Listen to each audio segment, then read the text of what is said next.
សួស្តីបាទ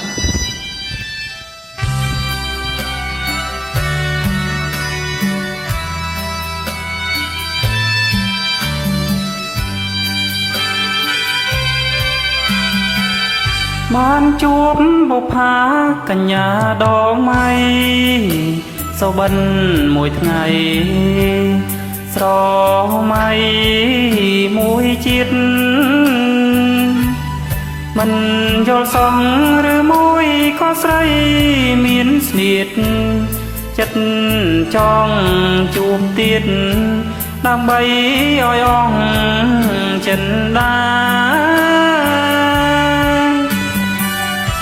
បងណាត់ជួបស្រីជាថ្មីម្ដងទៀតតែងខ្លួនយ៉ាងស្អាតជួបស្រង់កញ្ញា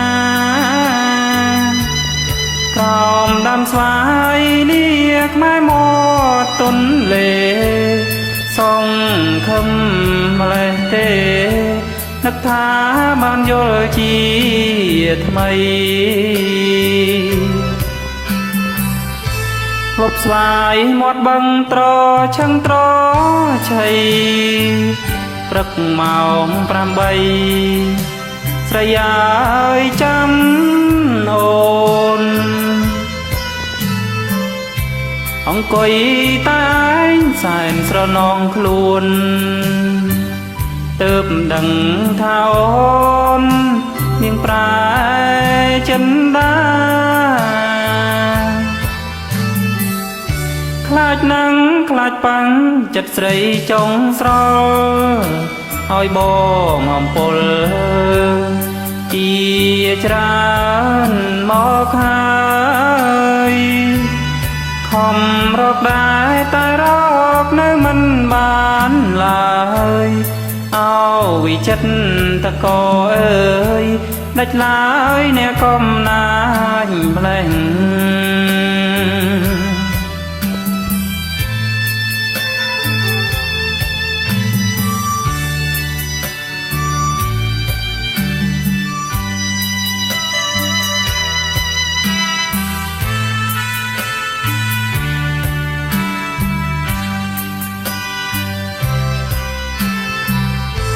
លប់ស្វាយមាត់បឹងត្រ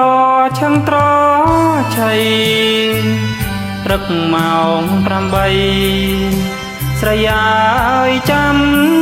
អូនអង្គុយតែឯងសែនស្រណងខ្លួនទើបដឹងថាអូន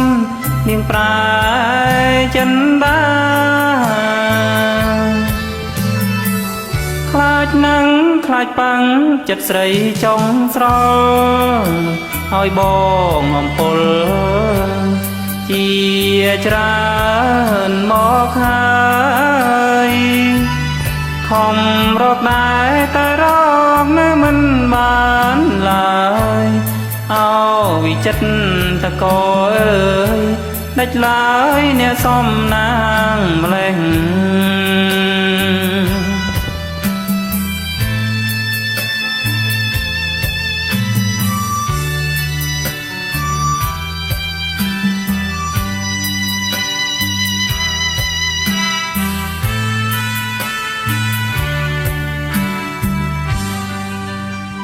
បាទអរគុណ